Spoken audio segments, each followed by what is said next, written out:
지금 전 세계 외교안보 전문가들이 몽골 울란바토르의 한 공항과 외교 현장을 주시하며 충격에 빠져 있습니다. 수백조 원 규모의 국보급 자산이 걸린 일촉즉발의 위기가 해소된 지 불과 몇 달 만에 벌어진 일입니다. 발단은 국제회담장에서 터져나온 중국의 오만하고 모욕적인 발언이었습니다. 한국은 몽골의 경제를 빨아먹는 거머리다.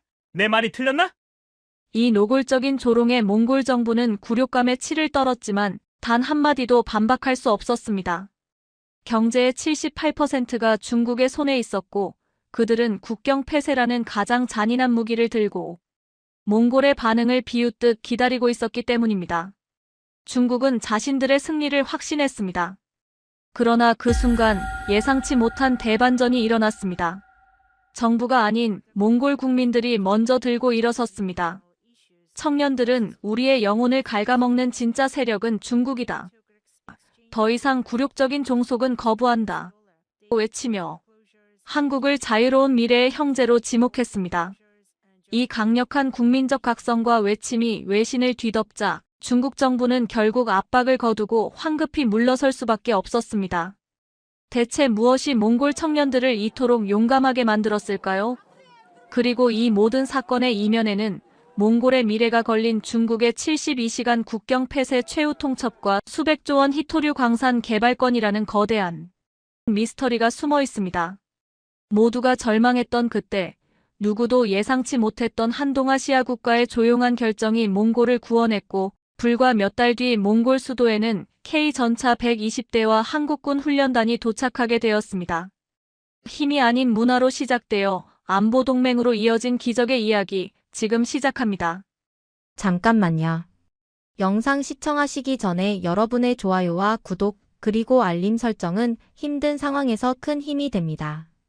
그럼 바로 오늘의 영상 시작할게요. 그날 새벽 저는 급히 옷을 갈아입고 울란바토르 시내를 가로질러 몽골 국립대학교의 제 연구실로 향했습니다. 모든 것이 불확실했던 2015년 가을의 일이었습니다. 저는 사라볼드입니다. 몽골 국립대학교에서 한국학과 교수로 재직하고 있는 한몽골인입니다. 지금 제가 여러분께 들려드릴 이야기는 몇 년 전 제가 서울대학교에서 사회학 박사학위를 받고 고국인 울란바토르로 돌아왔을 때 목격했던 충격적인 현장에서 시작됩니다. 그때만 해도 저는 전혀 알지 못했습니다.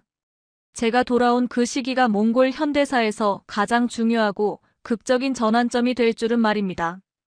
당시 몽골의 상황은 이루 말할 수 없이 절망적이었습니다. 우리나라는 오랜 세월 동안 북쪽의 러시아와 남쪽의 중국이라는 두 거대 대륙, 국가의 틈바구니 속에서 생존을 모색해왔습니다. 특히 경제적인 면에서 우리 몽골은 철저히 남쪽 이웃나라에 종속되어 있었습니다. 경제의 무려 78%가 중국과의 교역에 의존하고 있었죠. 광산에서 캐낸 석탄, 구리, 히토류 등 몽골의 생명줄과도 같은 핵심 자원들은 모두 중국으로 향했고 그들이 구매를 중단하거나 국경 통제를 강화하면 우리 몽골 경제는 단 하루 만에 멈춰 설 수밖에 없는 그야말로 숨막히는 종속 구조였습니다. 이것은 단순히 경제적인 의존을 넘어선 식민지나 다름없는 굴욕적인 현실이었으며 몽골 국민 모두가 마음속 깊이 느끼는 절망감이었습니다. 젊은이들은 미래에 대한 희망을 찾기 어려웠고 좋은 일자리를 얻고 싶다면 당연히 러시아어나 중국어를 배워야 한다는 것이 사회의 불문율처럼 여겨졌습니다. 그 결과 우리 학교의 최고 인기학과는 당연히 러시아학과의 지원자 800명, 중국어학과의 지원자 600명으로 거대한 벽을 쌓고 있었습니다. 반면 제가 부임한 한국학과는 정원 20명을 채우기도 힘든 소수 전공, 그저 흥미로운 동양 언어 정도로 취급받는 학생들에게 외면당하는 학과였습니다. 하지만 2015년 가을 학기, 저는 제 연구실로 전달된 신입생 지원자 명부를 보고 제 눈을 의심할 수밖에 없었습니다. 한국학과에 무려 340명이 지원하여 경쟁률이 17대 1을 기록한 것입니다. 저는 이 숫자가 믿기지 않아 곧장 학과 사무실로 달려가 전산 기록을 여러 번 확인했고 이 숫자가 단순한 착오가 아닌 실제 몽골 젊은이들의 자발적인 선택이라는 사실에 깊은 충격에 빠졌습니다. 몽골 국립대 역사상 단 한 번도 없었던 일, 이것은 대체 왜 벌어진 기적과도 같은 일일까요? 저는 그 답을 찾기 위해 울란바토르 시내로 나섰습니다. 거리는 제가 몇 년 전 떠날 때와는 완전히 다른 분위기였습니다. 카페 창밖으로 흘러나오는 노래들은 몽골어가 아닌 아름다운 멜로디의 한국 드라마 OST였고, 대학생들은 별에서 온 그대, 상속자들 같은 드라마의 줄거리를 한국어 단어 몇 개를 섞어가며 열렬히 토론하고 있었습니다. 그들의 대화는 더 이상 베이징이나 모스크바의 유학 생활에 대한 이야기가 아니었습니다. 그들의 화두는 오직 한국이었습니다. 제가 한 카페에서 만난 3명의 여학생은 한국어 교재를 펼쳐놓고 진지하게 공부하고 있었는데, 제가 조심스럽게 다가가 말을 건네자 그중 한 학생은 저보다도 더 유창한 한국어로 대답했습니다. 선생님, 저희는 한국 드라마를 자막 없이 완벽하게 보고 싶어요. 단순히 드라마가 좋아서가 아니라 그들이 보여주는 발전상과 공정한 사회 시스템, 그리고 서로를 배려하는 문화를 직접 느끼고 싶어서요. 그리고 언젠가 서울에 가서 한국 회사에 취직하고 싶어요. 한국 기업들은 우리 몽골인을 동등하게 대우해주고 월급도 몽골 평균보다 훨씬 높다고 들었습니다. 그들의 말 속에는 단순한 동경을 넘어선 현실적인 미래 설계와 생존을 위한 절실함이 담겨 있었습니다. 저는 그들의 눈빛에서 단순한 유행을 넘어선 확신에 찬 미래 생존 전략으로서의 선택을 읽었습니다. 몽골 청년들은 러시아어나 중국어가 아닌 스스로의 의지와 희망을 담아 한국어를 배우기 시작한 것입니다. 제가 시내 서점에 갔을 때 외국어 코너에서 한국어 교재가 러시아어 교재보다, 심지어 중국어 교재보다도 훨씬 많이 팔리고 있다는 사실을 확인했을 때 저는 이 변화가 이미 돌이킬 수 없는 거대한 흐름이 되었음을 깨달았습니다. 서점 주인은 요즘 젊은이들은 한국어만 배우려고 합니다. 한 달에 200권이 넘게 팔려나가는데 중국어 교재는 고작 50권 남짓입니다. 그들은 한국어를 통해 미래를 보려고 합니다. 라고 흥분하며 말했습니다. 저는 즉시 관련 통계를 조사해보니 2010년 300명에 불과했던 몽골의 한국어 학습자는 불과 5년 만인 2015년에 1200명으로 4배가 증가해 있었습니다. 하지만 이것은 시작에 불과했습니다. 첫 강의 날, 저는 20명의 신입생들에게 다시 한번 질문을 던졌습니다. 여러분은 왜 수많은 전공 중에서 한국학과를 선택했나요? 한 남학생은 한국 드라마에 나오는 군인들과 사회 시스템이 정말 정의롭고 멋있었어요. 한국은 작은 나라지만 세계적인 강국이 됐고, 저도 그런 나라에서 일하며 배우고 싶습니다. 라고 했고, 다른 여학생은 우리 몽골도 한국처럼 될 수 있다고 생각해요. 한국에서 발전의 노하우를 배우고 싶어요. 한국 기업은 우리에게 공정한 기회를 줄 거라고 믿습니다. 라고 힘주어 말했습니다. 그들의 대답은 단순히 한류의 열광을 넘어선 한국이라는 나라의 성공 모델과 공정함을 배우고 싶다는 강렬한 열망이자, 두 거대 강국의 그림자 속에서 살던 몽골 청년들이 자발적으로 새로운 제3의 길을 선택하기 시작한 역사적 순간이었습니다. 그날 저녁, 저는 제 연구 노트에 이렇게 적었습니다. 2015년 9월 15일 몽골 청년들이 러시아도 중국도 아닌 한국이라는 길을 선택하기 시작했다. 이것은 문화에서 시작된 작은 변화이지만 결국 몽골의 경제적 종속을 끊어내고 몽골의 미래를 바꿔놓을 거대한 힘이 될 것이다. 이 흐름은 이제 그 누구도 막을 수 없다. 저는 그때만 해도 이 작은 문화적 선택이 불과 몇 년 후 몽골의 경제와 안보를 중국의 압박으로부터 해방시키는 역사적인 대사건으로 이어질 줄은 상상도 하지 못했습니다. 그때부터 저는 이 기적과도 같은 변화를 가장 가까이에서 기록하는 목격자가 되었습니다. 이 문화의 물결이 몽골의 현실 경제에 부딪혔을 때 어떤 격변이 일어났는지 이어서 말씀드리겠습니다.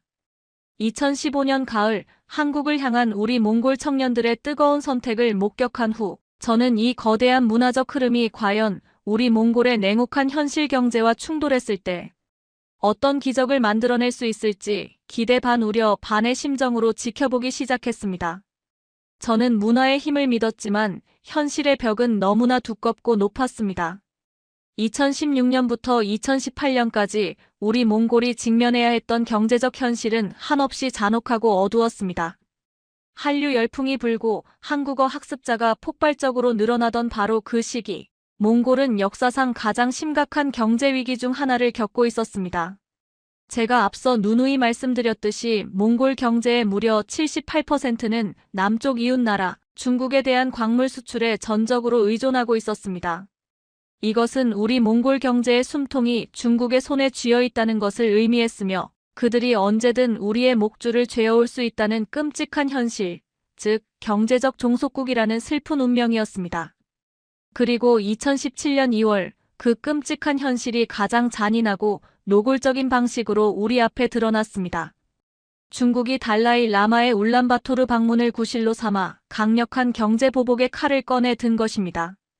그들은 국제적인 비난에도 아랑곳하지 않고 즉시 국경 세관 검사를 상상을 초월할 정도로 지연시키고 강화했습니다. 우리 몽골의 생명줄과도 같은 석탄, 구리 등을 실은 수천 대의 화물차가 국경을 넘지 못하고 끝없이 늘어선 채 옴짝달싹 못한 채 멈춰서는 대규모 물류 대란이 발생했습니다. 몽골의 주요 수입원이자 산업 기반이 하루아침에 마비된 것입니다. 저는 당시 울란바토르 시내에서조차 생필품 가격이 하루가 다르게 치솟고 사람들의 얼굴에 깊은 불안과 공포가 들이우는 것을 보았습니다. 식료품 가게마다 사람들이 줄을 서서 물건을 사재기하는 모습은 전쟁 직전의 상황을 방불케 했습니다. 이 잔혹한 경제적 공격은 단 한 달 만에 우리 몽골 광산 회사 17곳을 파산시켰고 8,400개가 넘는 소중한 일자리가 순식간에 사라지는 참담한 결과를 낳았습니다. 이 일자리를 잃은 노동자들의 분노와 절망감은 몽골 사회 전체를 짓눌렀습니다. 이 사태의 여파는 제 연구실, 그리고 제 학생들의 가정에까지 깊숙이 침투해 들어왔습니다. 가장 성실하고 열정적이었던 제 한국학과 학생 중 3명이 등록금을 내지 못해 휴학계를 냈습니다.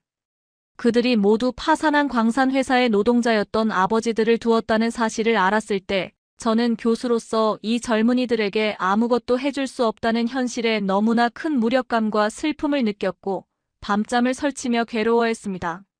한 학생은 제게 교수님, 아버지가 평생을 바친 광산이 단 한 나라의 정치적 결정 때문에 한 달 만에 무너지는 걸 보면서 우리 몽골은 영원히 이 굴레를 벗어날 수 없는 건가 절망했습니다.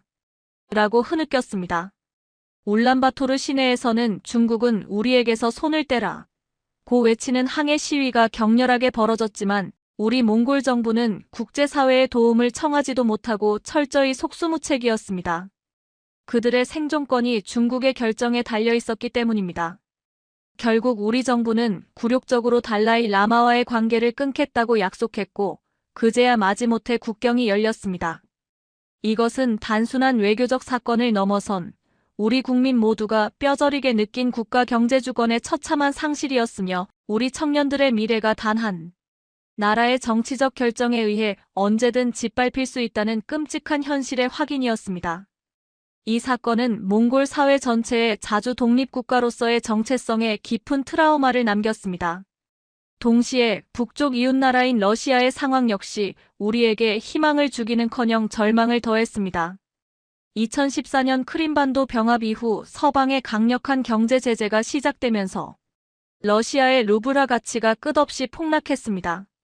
2015년 한 달러에 60루블이던 환율이 2016년에는 80루블까지 치솟았고 그 여파는 러시아로 유학 간 우리 몽골 학생들에게 직격탄이 되었습니다. 학비와 생활비가 감당이 안 될 정도로 폭등했기 때문입니다. 모스크바 유학 중이던 제 제자 한 명이 급히 귀국했는데 그녀는 제 연구실로 찾아와 엉엉 울음을 터뜨리며 말했습니다. 선생님, 루블이 너무 떨어져서 다음 학기 학비를 낼 수가 없어요. 부모님이 평생 모은 돈으로도 부족해서 고향의 작은 집을 팔아야 할지도 모른대요. 저는 열심히 공부했는데 제 꿈이 이렇게 나라의 경제 위기 때문에 무너지는 건가요? 저는 그 학생을 안아주면서 두 거대 강국의 경제적 위기가 우리 몽골 청년들에게 그 어떤 탈출구도 남겨두지 않았다는 절망적인 사실을 다시 한번 확인했습니다. 이처럼 양쪽 이웃나라 모두에게서 경제적 희망을 찾을 수 없었던 것입니다. 결국 2017년 몽골의 청년 실업률은 23%라는 충격적인 수치를 기록했습니다. 대학을 졸업해도 일자리가 없었고 그나마 있는 광산 일자리는 중국의 결정에 종속되어 언제 사라질지 모르는 시한폭탄과 같았습니다. 러시아 경제는 무너지고 있었습니다. 몽골 청년들에게는 그 어떤 미래도 보이지 않는 절망만이 가득했습니다.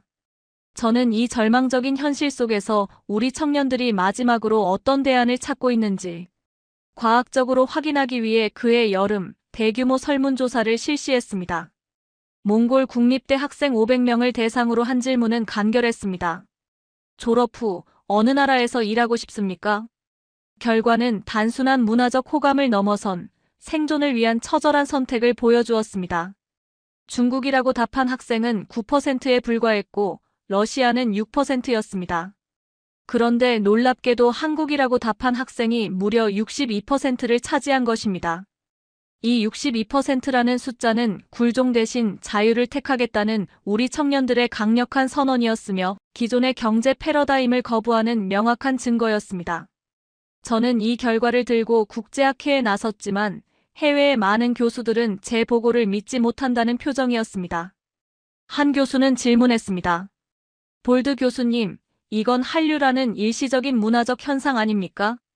유행이 지나면 결국 경제적 힘에 끌려 다시 중국 경제권으로 돌아갈 겁니다. 하지만 저는 제 눈으로 현장을 보고 있었기에 단호하게 고개를 저으며 반박했습니다. 아닙니다. 이것은 단순한 문화적 선택이 아닙니다. 철저한 경제적 이성과 현실에 기반한 선택입니다. 한국 기업은 중국 기업보다 평균 40% 이상 높은 월급을 지급하며 특히 우리 몽골 청년들에게 공정한 성장의 기회를 제공합니다. 그리고 가장 중요한 것은 한국은 우리 몽골인을 동등한 파트너로 대우하고 무시하지 않습니다. 굴욕적인 종속 대신 공정한 기회를 약속하는 곳을 청년들이 선택하는 것은 지극히 당연합니다. 우리 청년들은 바보가 아닙니다. 저는 이 설문조사 결과를 통해 청년들의 마음속에 이미 한국이 경제적 대안을 넘어선 정서적 대안으로 자리 잡았음을 확신했습니다. 이러한 저의 통계와 주장은 곧바로 현실로 증명되기 시작했습니다. 2018년 가을, 제가 가르쳤던 한국학과 최우수 졸업생 12명이 취업에 성공했는데 그중 11명이 삼성, LG, 현대와 같은 한국 대기업의 몽골 현지 법인이나 지사에 들어갔습니다. 그들이 받은 월급은 몽골 평균 월급보다 최소 80% 이상 높았습니다. 단 한 명만이 중국 기업에 취업했지만 그마저도 몽골이 아닌 베트남 지사였습니다. 이 작은 숫자가 몽골 청년들이 바라는 미래의 방향을 명확히 제시하고 있었습니다. 저는 그날 밤 몽골의 경제신문에 실린 중국의 석탄 수입 감축 기사를 보며 일기에 이렇게 적었습니다. 몽골은 중국과 러시아라는 두 거대 벽 사이에서 질식하고 있다. 78%의 경제 종속, 23%의 청년 실업률, 그리고 미래에 대한 깊은 절망. 우리에게는 이 고리를 끊어낼 제3의 선택지가 절실하다. 그리고 우리 청년들은 이미 그 답을 찾았다. 바로 한국이라는 이름의 공정한 기회와 성장을 약속하는 답을. 이 절망적인 경제 현실이 한국이라는 새로운 파트너의 등장을 간절히 바라게 만든 강력한 인과관계였으며 저는 이 문화의 힘이 이제 경제의 영역으로 폭발할 준비를 하고 있음을 직감했습니다. 이 폭발은 곧이어 몽골의 안보 영역까지 뒤흔드는 거대한 사건으로 발전하게 될 것입니다. 2018년은 우리 몽골 현대사에서 문화적 지진이 일어난 해로 기록되어야 마땅합니다. 경제적으로 절망의 구렁텅이에 빠져있던 그해 봄, 한국 드라마 태양의 후예가 몽골 국영방송의 황금 시간대에 방영되기 시작했습니다. 이 드라마가 몰고 온 파장은 제가 예상했던 그 어떤 한류 열풍보다도 훨씬 강력하고 근본적인 것이었습니다. 첫 방송 시청률이 무려 32%를 기록했고 입소문을 타면서 둘째 주에는 41%, 넷째 주에는 47%까지 치솟았습니다. 당시 몽골 인구 330만 명 중 155만 명이 이 드라마를 시청했다는 뜻이니 거리에서 만나는 몽골 국민이라면 남녀노소 누구나 이 드라마를 화제로 삼았고 심지어 정부 관료들조차 드라마 속 등장인물을 언급하며 미소 지을 정도였습니다. 저는 이 현상이 단순한 연예인이나 드라마 인기를 넘어선 몽골 청년들의 안보의식과 국가 정체성에 깊고 광범위한 영향을 미치고 있음을 직감했습니다. 그들의 깊은 무의식 속에서 자주국방과 세계 평화 기여라는 낯선 개념이 움트고 있었던 것입니다. 저는 이 현상의 실체를 파악하기 위해 학생들에게 직접 물었습니다. 무엇이 여러분을 이토록 사로잡았나요? 왜 이 드라마에 열광하나요? 한 남학생은 눈을 반짝이며 대답했습니다. 선생님, 한국군이 정말 멋있어요. 그들은 힘이 있지만 그 힘을 약한 나라를 돕고 평화를 유지하는 데 사용하잖아요. 유엔 평화유지군으로 가서 전쟁과 재난으로 고통받는 사람들을 구하는 모습이 너무나 감동적이었습니다. 한국은 작은 나라인데 중국이나 러시아처럼 힘으로 군림하려 하지 않고 세계 곳곳에서 인도주의를 실천해요. 저는 그 모습을 보면서 우리 몽골군도 언제 저렇게 될 수 있을까? 우리도 중국의 눈치를 보지 않고 세계에 기여하는 당당한 나라가 되고 싶다는 꿈을 꾸기 시작했습니다. 다른 여학생은 덧붙였습니다. 한국은 중국이나 러시아의 압력에도 흔들리지 않고 당당하게 세계 무대에서 활동해요. 우리는 항상 두 거대 강국의 그림자 속에서 숨도 못 쉬고 살았는데 한국을 보면서 우리도 독립된 주권을 가지고 당당하게 설 수 있다는 심리적 해방감을 느꼈습니다. 저는 그들의 대답을 듣는 순간 전율을 느꼈습니다. 이 드라마는 단순한 멜로드라마가 아니었습니다. 이 드라마는 우리 몽골 청년들에게 한국을 경제적 파트너를 넘어선 우리와 함께 주권을 지켜줄 안보적 파트너로 인식하게 만드는 역사적 전환점이 되고 있었던 것입니다. 우리 청년들의 머릿속에 중국군도 러시아군도 아닌 공정하고 정의로운 한국군의 이미지가 마치 새로운 국가적 이상처럼 깊숙이 각인되고 있었던 것입니다. 이러한 정서적, 안보적 변화는 곧바로 한국어 학습자 수의 폭발적인 증가로 이어졌습니다. 2015년 1200명이던 한국어 학습자가 불과 3년 만인 2018년 봄에는 4800명으로 4배나 증가했고, 이는 몽골 교육계 전체를 충격에 빠뜨렸습니다. 울란바토르 시내에는 한국어 학원이 무려 37곳이나 새로 생겼고, 모든 학원이 수강생으로 넘쳐나 대기자 명단을 운영할 정도였습니다. 한국어를 배우려는 열기는 단순히 취미를 넘어 한국 기업 취업이라는 구체적이고 높은 보수가 보장되는 경제적 목표로 연결되었습니다. 그리고 2018년 6월, 이 기대는 놀라운 현실로 나타났습니다. 삼성전자가 울란바토르에 몽골 최초의 대규모 서비스 센터를 열었습니다. 이것은 단순한 매장 개설이 아니라 한국 대기업의 본격적인 몽골 시장 진출 신호탄이었으며 우리 청년들에게는 꿈의 직장이 현실에 등장한 사건이었습니다. 센터는 380명의 직원을 채용한다고 공고했는데 지원자가 무려 8,700명이나 몰려 23대 1의 경쟁률을 기록했습니다. 저는 그 면접장에 참관인으로 초청받았는데 면접장에 앉아있는 젊은이들의 눈빛은 단순히 취업을 넘어선 경제적 자유와 미래로 가는 티켓을 잡으려는 간절함으로 빛나고 있었습니다. 합격자 발표가 났을 때 제 학생 7명이 합격했다는 소식을 듣고 그들은 제 연구실로 달려와 기쁨을 감추지 못하고 서로를 껴안았습니다. 한 학생은 선생님, 월급이 몽골 평균보다 85%나 높대요. 평생 광산에서 힘겹게 일하신 부모님이 드디어 노후를 편안하게 보내실 수 있게 되었다며 너무 좋아하세요. 이제 저도 집을 살 수 있는 희망이 생겼어요. 라고 말하며 울먹였습니다. 이 작은 취업의 성공 사례는 곧바로 몽골 전역에 퍼지면서 청년들에게 한국 기업은 공정한 기회와 높은 대우의 상징으로 확고히 자리 잡았습니다. 이 성공은 중국 기업들이 제공하는 낮은 임금과 불투명한 승진 기회에 대한 명확한 대안이었습니다. 저는 이 모든 변화를 종합하여 그의 국제학회에 제출할 논문을 썼습니다. 제목은 문화가 경제를 이끄는 시대 몽골의 새로운 모델이었습니다. 논문의 핵심 논지는 간단했습니다. 드라마와 음악으로 시작된 한류가 이제 인재 양성과 실질적인 경제 협력으로 이어지고 있으며 이것은 21세기 국가관계의 새로운 모델이라는 것이었습니다. 하지만 심사위원들은 여전히 회의적이었습니다. 한 교수는 지나치게 낙관적입니다. 문화적 영향은 일시적이며 몽골은 결국 중국 경제권으로 돌아갈 것입니다. 경제적 현실을 무시할 수 없습니다. 라고 코멘트를 남겼습니다. 그러나 저는 현장에서 매일 아침 학생들이 한국 뉴스를 찾아보고 한국 기업 채용 공고를 확인하고 한국행 비행기 표를 알아보는 모습을 보고 있었기에 확신할 수 있었습니다. 이것은 일시적 현상이 아니었습니다. 이러한 분위기를 감지한 중국 대사관이 마침내 움직이기 시작했습니다. 그해 가을, 중국 대사관은 몽골 교육부에 노골적인 압력을 넣었습니다. 한국학 예산을 대폭 삭감하라고 요구했으며 그 대신 자신들의 공자학원 예산을 3배로 늘리겠다고 제안했습니다. 우리 몽골 정부는 난처해했습니다. 중국의 압박을 무시할 경우 2017년과 같은 경제 보복이 다시 시작될 수 있었으니까요.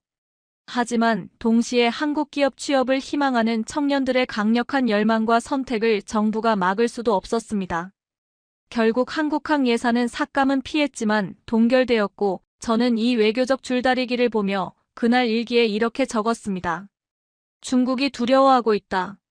몽골 청년들이 한국을 선택하는 것을 그들은 경제 지배라는 사슬로 우리를 묶어두려 했지만 문화는 그 사슬을 끊고 있다.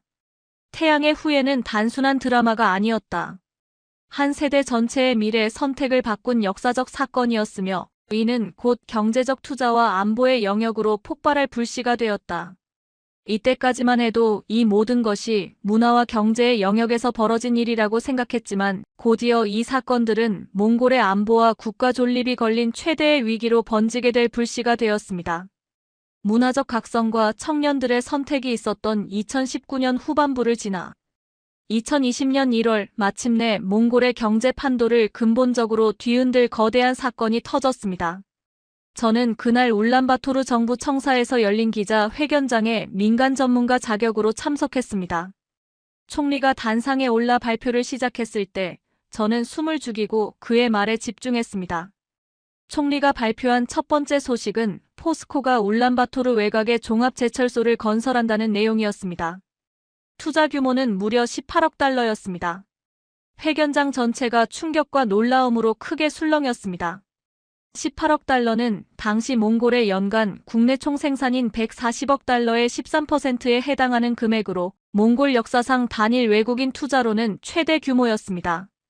이 하나의 투자만으로도 몽골 경제의 체질이 완전히 바뀔 수 있는 엄청난 규모였습니다. 총리는 이 프로젝트로 8,500개의 안정적이고 수준 높은 일자리가 생길 것이라고 힘주어 강조했습니다. 하지만 총리의 발표는 여기서 멈추지 않았습니다. 그는 연이어 2개의 더 큰 소식을 전했습니다.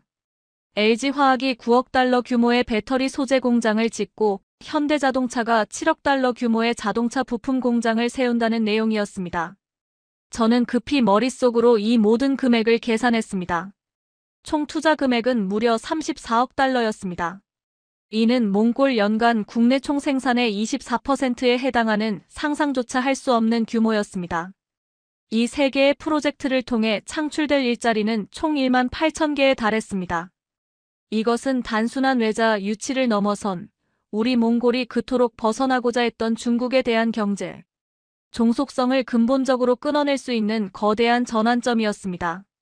저는 감격스러운 마음에 눈물이 솟구치는 것을 간신히 참았고 회견장 여기저기에서 박수와 함께 환호성이 터져나오는 것을 들었습니다.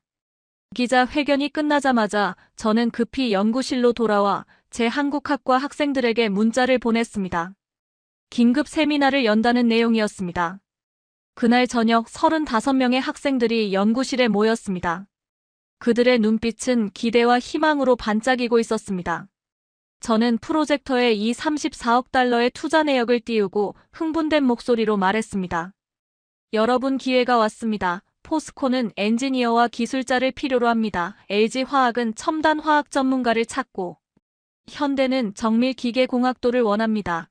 여러분이 3년 동안 밤낮 없이 배운 한국어 실력과 전문 지식이 이제 빛을 발할 때입니다. 여러분이 준비한다면 이 모든 좋은 일자리는 여러분의 것입니다. 한 학생이 손을 들고 조심스럽게 물었습니다. 선생님, 우리가 정말 합격할 수 있을까요? 다른 중국 기업들도 지원할 텐데요. 그들의 물량 공세를 이겨낼 수 있을까요? 저는 단호하게 대답했습니다. 한국 기업은 한국어를 능통하게 구사하고 한국 문화를 이해하는 인재를 우대합니다. 여러분은 이미 준비된 인재입니다. 여러분에게 압도적으로 유리합니다. 저의 예측은 정확했습니다.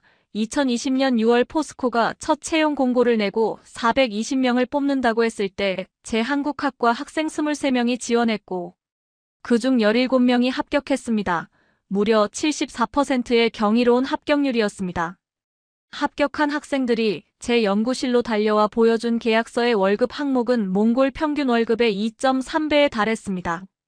이는 중국 기업들이 제공하는 임금보다 40% 이상 높은 수준이었습니다. 한 남학생은 감격에 겨워 선생님, 제 아버지가 오셨어요. 평생 광산에서 힘겹게 일하신 아버지가 제가 이렇게 좋은 회사에 들어갈 줄은 꿈에도 몰랐대요.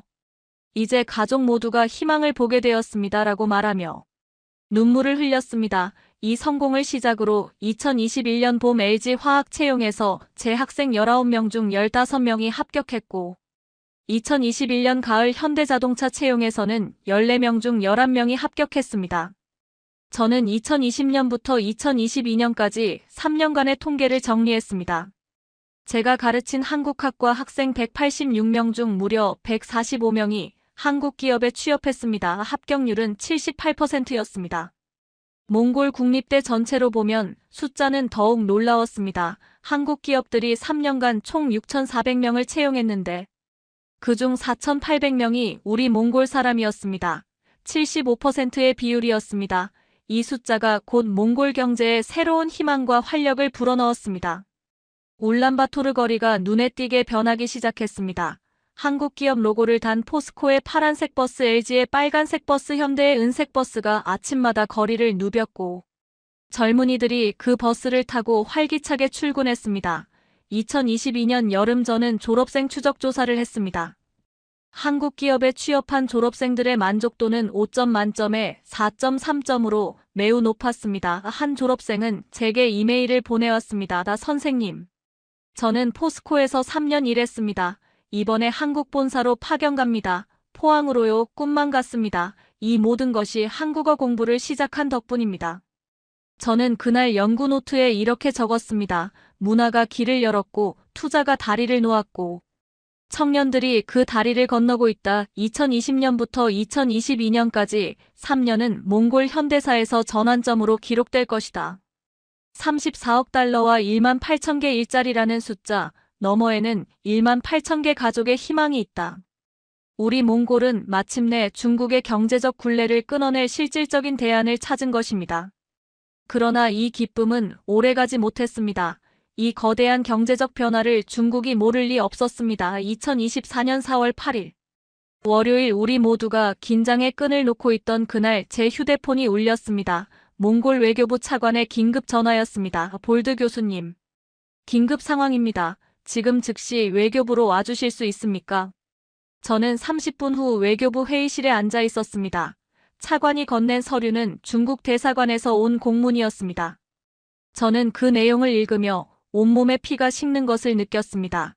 토고이 톨고이 광산 개발권을 중국에 양도하라. 72시간 내 결정하지 않으면 국경을 폐쇄한다.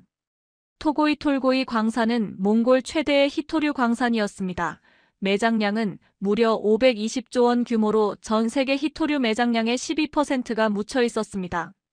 이것은 단순한 광산이 아니었습니다. 몽골의 미래 바로 우리의 국가적 생명줄이었습니다. 차관은 절망적인 목소리로 말했습니다. 72시간입니다. 목요일 정오까지 답을 줘야 합니다. 중국은 2017년 달라이 라마 때보다 더 강력하게 국경을 막을 겁니다. 이 요구를 받아들이지 않으면 우리 경제는 3일 만에 마비될 것입니다. 우리 몽골의 운명이 또다시 중국의 협박 앞에서 시험대에 오른 것입니다. 2024년 4월 8일 중국의 토고이 톨고이 광산 개발권 양도 최후 통첩을 받은 후 몽골은 문자 그대로 전쟁 직전의 상태에 놓였습니다. 72시간이라는 시한은 우리 몽골의 심장을 조여왔습니다. 그날 저녁 긴급 국가안보회의가 소집되었고 저는 민간 전문가 자격으로 참석했습니다. 대통령을 비롯한 모든 장관들의 얼굴에는 깊은 수심과 절망감이 가득했습니다. 대통령이 입을 열어 강요들의 의견을 물었습니다. 재무장관이 먼저 무거운 목소리로 말했습니다. 중국 요구를 받아들여야 합니다. 국경이 막히면 우리 경제는 3일 만에 마비되고 석탄 수출이 중단되면 국내 총생산이 15% 하락합니다. 국민들의 생계가 달린 문제입니다. 그의 발언에 국방장관 바트볼드가 격렬하게 반박했습니다. 받아들이면 끝입니다. 그들은 계속해서 더 큰 것을 요구할 것입니다. 결국 우리는 영원히 중국의 속국이 될 것입니다. 우리에게 주권은 없다는 것을 스스로 인정하는 셈입니다. 회의는 격렬한 논쟁으로 2시간 넘게 이어졌습니다. 누구의 말이 맞는지 판단하기 어려운 절박한 상황이었습니다. 논쟁이 잠시 소강 상태에 접어들자 대통령이 저를 바라보며 물었습니다. 볼드 교수님, 우리 청년들은 어떻게 생각할까요? 그들은 이 상황을 어떻게 보고 있을까요? 저는 대답했습니다. 조사하겠습니다. 24시간만 주십시오. 다음날 저는 곧바로 긴급 설문조사를 실시했습니다. SNS를 통해 18세에서 35세 청년 8,200명이 응답했습니다. 질문은 명확했습니다. 중국의 광산 요구를 받아들여야 하는가? 결과는 압도적이었습니다. 찬성 11%, 반대 82%였습니다. 저는 추가 질문을 던졌습니다. 중국이 국경을 폐쇄하더라도 우리는 거부해야 합니까? 청년들의 대답은 더 놀라웠습니다. 찬성 76%, 반대 18%. 우리 청년들은 가난해지더라도 자유롭게 살겠다는 강력한 의지를 보여준 것입니다. 저는 그 결과를 들고 대통령 집무실로 갔습니다. 대통령은 이 숫자를 보며 깊은 생각에 잠겼다가 이윽고 말했습니다. 청년들이 각오하고 있군요. 이들이 몽골의 미래를 결정하는군요. 제가 힘주어 말했습니다. 각하 청년들은 중국보다 가난해도 자유를 원합니다. 그들에게는 한국이라는 경제적 대안과 정서적 지지 기반이 있습니다. 바로 그 순간 외교부 차관이 문을 열고 급히 들어왔습니다. 각하 한국대사관에서 연락이 왔습니다. 한국 정부가 긴급 제안을 보냈다고 합니다. 30분 후 한국대사가 집무실로 왔고 그는 단호한 표정으로 문서를 꺼냈습니다. 한국 정부와 포스코, 삼성, LG 컨소시엄이 토고이 톨고이 광산 개발에 8,800억 원을 투자하겠습니다. 조건은 하나입니다. 중국의 요구를 거부하십시오. 대통령이 물었습니다. 중국이 국경을 막으면요? 한국 대사는 조금의 망설임도 없이 대답했습니다. 한국이 물류를 대체하겠습니다. 인천항을 통해 유럽으로 가는 해상 루트를 확보했고 3개월 안에 중국 의존도를 60%에서 30%로 낮출 수 있도록 모든 물류 시스템을 가동하겠습니다. 이 8,800억 원은 단순한 투자가 아니었습니다. 그것은 우리 몽골의 자유를 향한 선택의 가치였습니다. 4월 10일 수요일 몽골 의회가 긴급 소집되었고 투표가 진행되었습니다. 결과는 찬성 64표, 반대 12표 압도적인 표차로 중국의 요구를 거부하기로 결정했습니다. 다음 날 정오 몽골 외교부가 중국 대사관에 답변을 보냈습니다. 토고이 톨고이 광산은 몽골의 주권 자산입니다. 양도할 수 없습니다. 2시간 후 중국이 국경을 폐쇄했지만 몽골은 무너지지 않았습니다. 한국의 물류망이 즉각 가동되기 시작했습니다. 청년들은 거리로 나와 환호했고 저는 그날 일기에 썼습니다. 2024년 4월 11일 몽골이 중국에 처음으로 아니오를 말했다. 72시간의 위기는 몽골 독립의 새로운 시작이 됐다. 8,800억 원은 단순한 투자가 아니었다. 자유의 값이었다. 이 사건은 안보 분야로 확산되었습니다. 2024년 9월 12일 몽골 국방장관 바트볼드가 서울로 향했습니다. 비공식 방문이었지만 그는 출발 전날 제게 전화를 걸어 말했습니다. 볼드 교수님, 역사적인 제안을 하러 갑니다. 한국에 우리 안보를 맡기려 합니다. 저는 깜짝 놀라 장관님, 그건 중국이 절대 용납하지 않을 것입니다. 라고 했지만 그는 단호했습니다. 이미 국경을 막았습니다. 더 나쁠 게 뭐가 있습니까? 우리는 러시아와 중국 사이에서 숨도 못 쉬고 살았습니다. 이제 선택할 때입니다. 9월 14일 그가 귀국했고 저를 국방부로 불렀습니다. 그는 흥분한 표정이었습니다. 한국이 받아들였습니다. K 전차 120대를 판매하기로 했습니다. 천국-2 방공 시스템 4개 포대도 도입합니다. 제가 물었습니다. 총 얼마입니까? 그는 대답했습니다. 28억 달러입니다. 그리고 가장 중요한 것, 한국군 훈련단 200명이 몽골에 파견됩니다. 우리 군을 훈련시키고 합동훈련도 진행합니다. 저는 숨이 막혔습니다. 이것은 단순한 무기 구매가 아니었습니다. 사실상 군사 동맹이었습니다. 10월 1일 계약 조인식이 열렸고 몽골 대통령과 한국 국방장관이 참석했습니다. 양국 국기가 나란히 걸렸고 한국 국방장관이 말했습니다. 대한민국은 몽골의 안보 파트너가 되겠습니다. 우리는 함께 평화를 지킬 것입니다.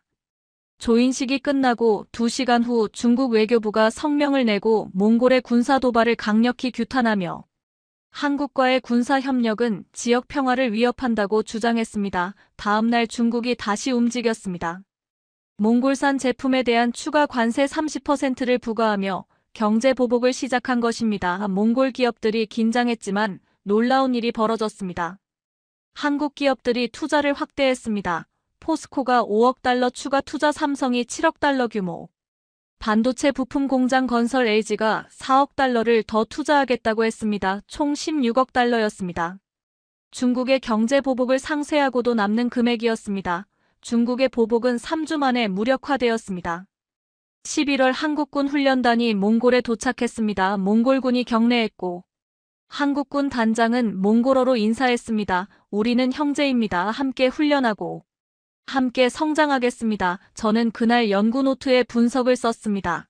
경제가 안보를 만든다. 한국 기업이 몽골에 39억 달러를 투자했기 때문에 몽골은 한국을 안보 파트너로 선택할 수 있었다. 중국의 보복도 한국의 추가 투자로 무력화됐다. 이것이 21세기 동맹의 새로운 모델이다. 2025년 3월 1일 몽골 의회 본회의장에서는 역사적인 순간이 펼쳐졌습니다. 대통령이 단상에 올라 한-몽 자유무역 협정이 발효됨을 선언했고 관세 95%가 철폐되었습니다. 그리고 대통령은 한 가지를 더 발표했습니다. 한국 정부가 몽골 국민에게 비자 면제를 승인했습니다. 의회가 잠시 술렁였지만 이내 우레와 같은 박수가 터져나왔습니다. 비자 면제는 단순한 경제 협정을 넘어선 신뢰와 통합의 증표였습니다. 다음 날 출입국 사무소에는 한국행 비자를 신청하던 줄이 사라지고 여권만 들고 항공권을 예매하는 사람들로 가득했습니다. 한 직원은 제게 교수님, 오늘만 2,400명이 한국행 티켓을 예매했어요 라고 말했습니다. 4월 한국고용노동부가 울란바토르에서 채용 박람회를 열었고 삼성, LG, 현대, SK, 포스코 등 87개 기업이 참가했습니다. 2,800명을 채용하는데 지원자가 1만 5천 명이 몰렸습니다. 재학생 35명이 한국으로 떠났고 그중 3명은 삼성전자 서울 본사 인턴으로 선발되었습니다. 저는 공항까지 배웅을 갔습니다. 한 여학생이 울면서 말했습니다. 선생님, 10년 전 제가 한국 드라마를 보기 시작했을 때 꿈이었어요. 언젠가 서울에 가는 것. 이제 꿈이 이루어집니다. 저는 그녀의 손을 잡고 말했습니다. 잘 다녀오세요. 그리고 꼭 돌아오세요. 몽골도 여러분이 필요합니다. 2025년 상반기에만 1만 2천 명의 몽골인이 한국으로 갔습니다. 한국어 학습자는 1만 800명을 돌파했습니다. 2015년과 비교하면 820% 증가였습니다. 6월 몽골 정부는 서울에서 열리는 한국-몽골 미래 포럼에 저를 기조연설자로 초청했습니다.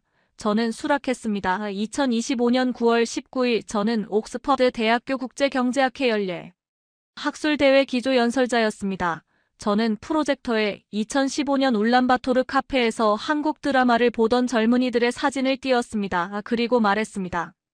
10년 전 세계는 이것을 일시적 유행이라고 생각했습니다. 하지만 저는 달랐습니다.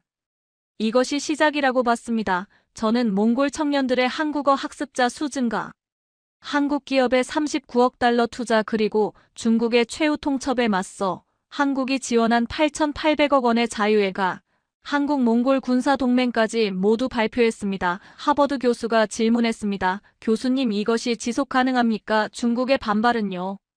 저는 마지막 슬라이드를 띄웠습니다. 지속 가능합니다. 왜냐하면 강요가 아니라 선택이기 때문입니다. 중국은 경제 지배로 몽골을 묶었지만 한국은 기회로 몽골을 끌어당겼습니다. 청년들이 스스로 선택했습니다. 발표가 끝나자 600석이 가득 찬 강당에서 기립박수가 터져나왔습니다. 몽골 유학생 3명이 저를 찾아와 눈물을 글썽였습니다. 선생님, 감사합니다. 세계에 우리 이야기를 알려주셔서요. 저는 그들을 안아줬습니다. 이것은 여러분의 이야기입니다. 여러분이 선택하고 여러분이 만든 미래입니다. 저는 그날 호텔로 돌아와 일기에 썼습니다.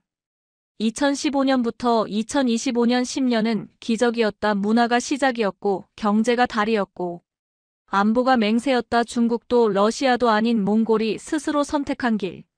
74%의 청년이 한국을 택했다. 이것은 끝이 아니다. 통합의 시작이다. 우리 모두가 알고 있는 그 강인한 민족성으로 이 기적을 현실로 만들어낸 것은 바로 한국이라는 나라의 진정한 힘이었습니다. 힘으로 굴복시키려 하지 않고 오직 사람의 마음과 실력으로 세계의 운명을 바꾸는 나라.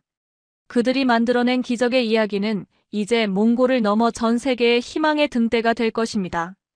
오늘의 영상은 여기까지입니다. 이 놀라운 기적의 여정에 함께 해주셔서 진심으로 감사드리며 앞으로도 저희 채널을 통해 세계를 감동시키는 한국의 진정한 힘과 마주하고 싶으시다면 여러분의 구독과 좋아요, 알림 설정 부탁드립니다.